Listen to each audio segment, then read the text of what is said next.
siang hari ini. Mari sama-sama kita berdoa. Berdoa dimulai.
Pipit, hadir. Dwi, hadir Bu. Gembira, hadir Bu.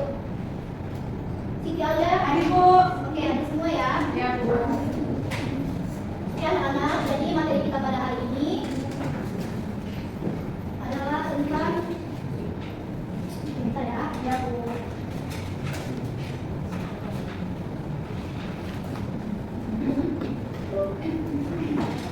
Tentang apa ini? Pengalaman teks terhadap NKRI. Oke, bagus. Nah, jadi sebelum itu pasti kalian sudah sering mendengar ya apa itu teks. Nah, apakah ada yang tahu apa itu teks? Ilmu pengetahuan dan Teknologi Bu. Teknologi Bu.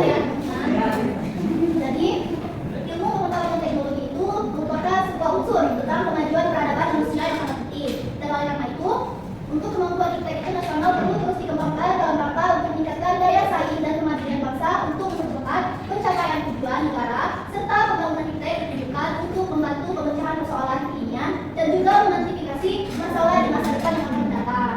Ya Bu. Nah, jadi ilmu dan teknologi itu mengapa tidak dapat dipisahkan dalam kehidupan sehari-hari? Karena ilmu selalu dipandang sebagai produk, proses dan paradigma yang secara sadar diperoleh melalui kegiatan ilmiah. Oleh karena itu juga, teknologi selalu berjalan sesuai dengan ilmu pengetahuan. Oke. Selanjutnya, pengaruh positif kemajuan iptek bagi kehidupan bermasyarakat, berbangsa, dan bernegara. Yang pertama itu ada aspek politik. Nah, jadi aspek politik ini tidak dapat dipungkiri lagi bahwa kemajuan iptek itu telah berhasil menanamkan nilai dalam kehidupan politik bangsa Indonesia yang selama ini dianggap tabu. Oleh karena itu juga, kemajuan iptek menjadikan nilai seperti keterbukaan, serta kebebasan dan demokrasi berpengaruh kuat terhadap pikiran maupun kemauan bangsa Indonesia. Lalu, dengan adanya keterbukaan, dimungkinkan akan dapat mencegah praktik korupsi, serta kolusi dan nepotisme, sehingga dapat dicapai suatu pemerintahan yang bersih dan berwibawa. Lalu, dengan adanya pemerintahan yang demokratis juga, sangat dimungkinkan akan meningkatnya kualitas dan kuantitas partisipasi politik rakyat dalam penentuan kebijakan publik oleh pemerintah. Dan sementara itu juga, dengan adanya kebebasan dalam arti kebebasan yang bertanggung jawab, maka setiap orang dapat meningkatkan mana-mana, meningkatkan yaitu dengan kualitas dirinya, dengan kreativitasannya dalam kehidupannya tentu saja mencakup hal-hal yang positif. Nah, setelah dilaksanakan nilai-nilai tersebut akan menjadikan alat kontrol yang efektif dan efisien terhadap kelangsungan suatu pemerintahan di negaranya, sehingga pada akhirnya akan terciptalah pemerintahan yang bersih, jujur, adil, dan aspiratif. Paham anak-anak? Paham Bu. Selanjutnya mencakup aspek ekonomi. Nah, misalnya ada di situ pengaruh positif iptek bagi kehidupan ekonomi yang dapat kita ambil di antaranya. Yang pertama apa itu? Makin menyediakan investasi asing atau penanaman modal. Yang kedua, makin terbukanya pasar internasional bagi hasil produksi dalam negeri. Yang ketiga, mendorong para pengusaha untuk meningkatkan efisiensi dan mengeluarkan biaya yang mungkin. Selanjutnya, meningkatkan kesempatan kerja dan devisa negara. Selanjutnya lagi, meningkatkan kemakmuran masyarakat dan menyediakan dana tambahan untuk pembangunan ekonomi. Oke. Selanjutnya, aspek sosial budaya. Nah, aspek sosial budaya ini berupa kemajuan teknologi dan informasi yang ditandai dengan munculnya internet dan makin canggihnya alat-alat komunikasi secara langsung telah mempermudah kita untuk memperoleh informasi dari belahan bumi lainnya. Sehingga kita secara tidak langsung telah melakukan suatu proses transformasi ilmu yang sangat bermanfaat bagi kita dan orang lain. Selanjutnya juga, dengan adanya informasi tersebut kita bisa mencontoh atau belajar banyak dari tata nilai sosial budaya serta cara hidup dan pola pikir yang lebih baik. Selanjutnya nanti mencakup aspek hukum, ketahanan dan juga keamanan. Pengaruh positifnya dalam bidang hukum yaitu yang pertama makin menguatnya supremasi hukum, demokratisasi dan tuntutan terhadap dilaksanakannya HAM. Yang kedua, membuatnya regulasi hukum dan pembuatan peraturan perundang-undangan yang memihak dan bermanfaat untuk kepentingan rakyat. Lalu sikap tanggung jawab dalam perkembangan fintech. Nah, bagaimanapun juga ya anak-anak, manusia di dunia ini tidak dapat lolos sendiri dari kemajuan fintech. Fintech di manusia akan dipermudah agar tidak menimbulkan suatu permasalahan dan dampak negatif. Karena manusia juga perlu nih memiliki tanggung jawab etis dalam mengembangkan dan menerapkan fintech. Oke. Sementara itu di dalam Undang-Undang Dasar Negara Republik Indonesia pada tahun 1945 bahwasanya mengamanatkan bahwa tujuan nasional itu antara lain untuk memajukan kesejahteraan umum dan mencerdaskan kehidupan bangsa. Selain itu, bumi dan air serta kekayaan alam yang terkandung di dalamnya dikuasai oleh negara lain, oleh negara dan digunakan sebesar-besarnya untuk kemakmuran rakyat. Dan untuk itu, upaya untuk memanfaatkannya dan juga mengembangkannya dan menguasai itu diharapkan agar senantiasa bisa meningkatkan pertambahan nilai barang dan jasa. Paham anak-anak? Paham. Baik, jika sudah paham, di sini Ibu sudah menyiapkan video pembelajaran dan silakan kalian tonton dulu terlebih dahulu video pembelajaran setelah itu.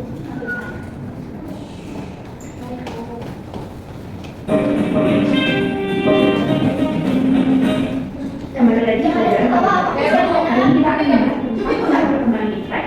Pada saat kita bahas satu. Hai guys, kali ini saya akan membahas tentang pengaruh positif kemajuan fintech bagi kehidupan bermasyarakat, berbangsa, dan bernegara menurut aspek politik. Nah, jadi gini guys, pada saat ini di Indonesia lagi banyak lahir partai politik, lembaga swadaya masyarakat, dan organisasi lainnya. Kalian tahu ini guys? Nah, hal tersebut tentu saja akan berpengaruh pada perwujudan supremasi hukum, jaminan hak asasi manusia, demokratisasi, perlindungan lingkungan, dan sebagainya. Nah guys, masyarakat akan lebih terbuka satu sama lain, sehingga aspirasi mereka dapat diketahui dan diterima di dalam masyarakat akibat dampaknya banyaknya muncul partai-partai politik di Indonesia sekarang guys. Nah, sebagai contohnya, coba deh teman-teman kalian masuk dalam partai politik. Kalian bisa menyampaikan pendapat kalian, dan pendapat kalian akan masuk ke dalam partai tersebut, dan partai tersebut tentu saja bisa menyampaikannya dalam masyarakat. Ini beberapa pihak kan guys, seperti Anda yang lebih mudah menyampaikan apa yang Anda pikirkan, dan masyarakat yang mudah menerima apa yang Anda mau, dan tentu saja ini akan menjadi kebaikan untuk negara kita di Indonesia. Oke guys, saya menjelaskan poin ketiga dan keempat. Dampak positif dari aspek politik adalah kebebasan dan demokrasi berpengaruh kuat terhadap pikiran maupun kemauan bangsa Indonesia. Kemudian poin keempat, memperkecil peluang terjadinya praktik korupsi, kolusi dan nepotisme. Mengapa saya menjelaskan dua? Karena dari poin ketiga dan keempat ini masih ada hubungannya. Jadi saya akan menjelaskan dua poin. Nah, dengan adanya keterbukaan dimungkinkan akan dapat mencegah praktik korupsi, kolusi dan nepotisme, sehingga dapat dicapai pemerintahan yang bersih dan berwibawa. Kemajuan fintech menjadikan nilai-nilai seperti keterbukaan, kebebasan, dan demokrasi berpengaruh kuat terhadap pikiran maupun kemauan bangsa Indonesia. Nah guys, kita ternyata sudah sampai ke poin kelima aja nih. Sekaligus menjadi poin terakhir dalam pengaruh positif kemajuan fintech dalam aspek politik. Langsung saja poin kelimanya itu meningkatnya kualitas dan kuantitas partisipasi politik rakyat dalam penentuan kebijakan publik oleh pemerintah. Nah, jadi paham nggak guys ini artinya dari kalimat ini? Jadi saya jelasin aja. Jadi dengan adanya pemerintahan yang demokratis, sangat dimungkinkan akan meningkatnya kualitas dan kuantitas partisipasi politik rakyat dalam penentuan kebijakan publik oleh pemerintah. Nah, sementara itu dengan adanya kebebasan, dalam arti kebebasan yang bertanggung jawab, maka setiap orang dapat meningkatkan kualitas dirinya dan kreativitas dalam kehidupannya. Tentu saja dalam hal positif guys. Dengan dilaksanakannya nilai tersebut akan menjadi kontrol yang efektif dan efisien terhadap keberlangsungan suatu pemerintahan, sehingga pada akhirnya akan tercipta pemerintahan yang bersih, jujur, adil, dan aspiratif. Nah guys, sudah selesai pembahasan kita kali ini. Terima kasih sudah mendengarkan. Dan tadi jangan kemana-mana dulu ya, selanjutnya akan ada pembahasan negatif dari teman-teman kita yang lain. Pantengin terus, oi. Nah, jadi sekarang kita bahas pengaruh dari fintech bagi kehidupan bermasyarakat, berbangsa dan bernegara dalam aspek politik. Poin pertamanya yaitu kemajuan fintech melalui globalisasi untuk sementara mampu menjadikan bagi masyarakat Indonesia bahwa liberalisme dapat membawa manusia ke arah kemajuan kemakmuran, sehingga mengalihkan mereka untuk lain dari liberalisme dan menjadi alternatif nilai-nilai yang dianggap liberalisme. Seperti yang kalian tahu, saya ini hidup di zaman modern. Kita sekarang untuk mengakses informasi itu gampang banget ya guys, tinggal klik HP dan kita bisa mendapat informasi apapun yang kita inginkan. Nah, karena dari kemajuan ini, kita tuh jadi gampang gitu loh dapat informasi kayak misalnya kamu dari solidarisme atau komunisme. Nah, yang menjadi masuk itu ketika kita mulai berpikir bahwa paham liberalisme itu membawa manusia ke arah kemajuan kemakmuran dan mengganti ideologi tradisional liberalisme. Oke guys, kali ini kita akan membahas dengan dampak kedua dan ketiga dari negatif dan sekaligus menjadi dampak penutup dari pembicaraan kita kali ini. Nah, apa yang keduanya sih guys? Nah, itu karena dampak kedua dan ketiga saling berhubungan. Jadi langsung saya jelaskan dalam satu tarikan apa. Nah, jadi contoh kedua adalah menimbulkan terganggunya stabilitas politik nasional, munculnya tindakan anarkis. Nah, dalam negara ini sekarang tentu saja sudah banyak munculnya partai-partai. Nah, dan tidak menutup kemungkinan bahwa ada partai yang menang dan partai yang kalah. Dan tentu saja partai yang kalah mungkin saja tidak menerima dan mulai melakukan perbuatan-perbuatan radikal. Seperti contohnya dalam contoh 3, munculnya gerakan-gerakan radikalisme dan terorisme. Nah, gerakan-gerakan radikalisme dan terorisme biasanya para pelakunya pada umumnya merupakan orang-orang yang terampil dalam memanfaatkan teknologi. Tidak jarang di antara mereka mempunyai keterampilan dalam merakit senjata, rakit bom dan sebagainya. Bahaya banget ya guys. Dan bukan hanya itu, sayangnya keterampilan mereka tersebut digunakan untuk mengganggu keamanan negara sehingga stabilitas negara menjadi terancam. Nah, itu adalah dampak-dampak negatif dan setelah kita pikirkan dampak negatif ini sangat berbahaya sih ya. Tapi kan bukan berarti semua yang negatif tetap negatif. Di mana ada positif juga ada negatif dan di mana negatif juga ada positif.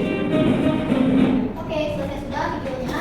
Dan untuk itu kalian akan membentuk 3 kelompok yang dimana nanti kalian akan melaporkan hasil studi kalian untuk bisa menjawab tugas pada hari ini. Nanti akan dikirim di videonya dan kalian amati lalu kalian diskusikan sama kelompok kalian. Paham? Paham Bu. Oke. Sudah dikirim ya di grup? Sudah ya videonya. Oke, baik.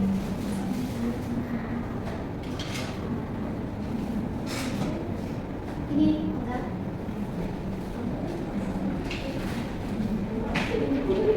Diberikan waktu 5 menit untuk mengerjakan ya anak-anak. Ya, Bu.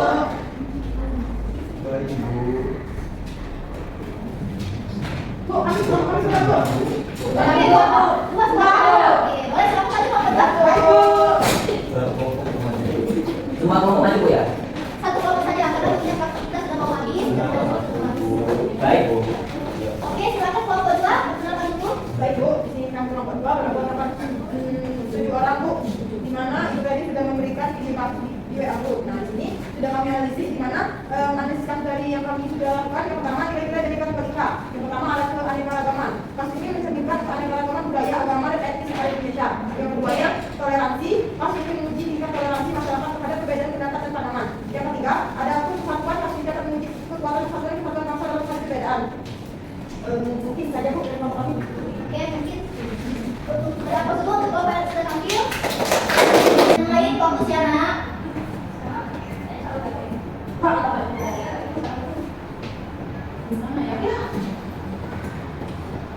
Pelan-pelan saja, jangan terburu-buru. Baik Bu.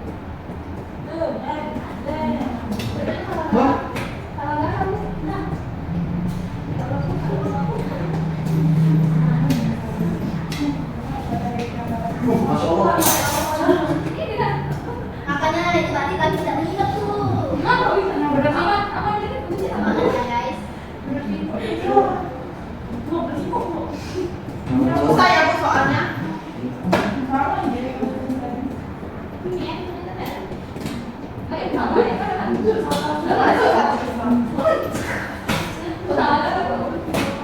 Bu, juara 5 dapat apa, Bu?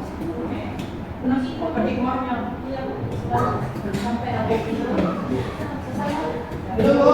Sudah, Bu. Iya, Jadi Bu, nomor 1. Oh, siapa bisa jadi? Apa Bu, Siti? Bu sudah. Belum Bu, kalau ini mau kan salah lebih. Sudah, Bu. Sabar ya kami. Bu, berarti apa? Ibu yang aku bertanya.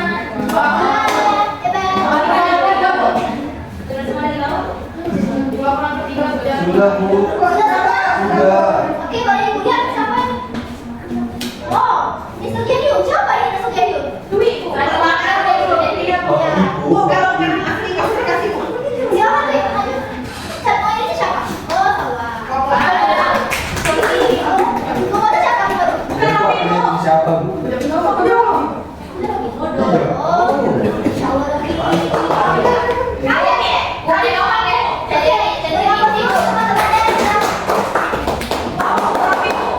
sama dia, Bu. Itu kalau ada di sini. Ya wes kalau Bu. Bu, enak ya, Bu. Oh, ini apa, Bu? Beri langsung ya, Bu.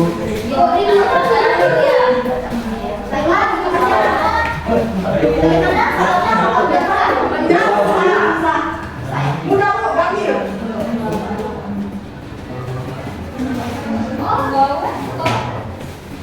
Oke, sebelum mengakhiri pembelajaran, apakah ada yang bisa bersikap? Ada yang bisa bersikap pembelajaran kita hari ini? Oh ya, silakan bikin. Baik Bu, jadi dari materi yang sudah disingkatkan dari tadi yaitu tentang indeks, yaitu dulu kembangkan dalam rangka meningkatkan daya saing dan kemandirian bangsa untuk cepat mencapai tujuan negara. Lalu membangun integritas juga untuk membantu mencapai soal dunia dan identifikasi masalah untuk masa depan. Itu juga kemajuan teknologi dan informasi yang ditandai dalam dunia internet dan aplikasinya asal komunikasi secara langsung dalam mempermudah kita untuk memperoleh informasi dari teknologi lainnya juga bisa secara tidak langsung dalam melakukan proses transformasi ilmu yang sangat bermanfaat bagi kita. Selain itu juga dengan adanya informasi tersebut kita bisa mencontoh atau belajar dari kesatuan nilai sosial, budaya, cara hidup dan pola pikir yang baik. Oke, baik. Terima kasih. Ya, sudah berani dan bisa berekspresi materi pada hari ini, Bu. Terima kasih Ibu. Kembali. Oke, ketua kelas selesai sudah. Anak-anak pembelajaran kita pada hari ini. Silakan ketua kelas untuk diakhiri doanya. Baiklah, untuk mengakhiri pembelajaran pada hari ini, teman-teman kita berdoa pertama. Bismillahirrahmanirrahim.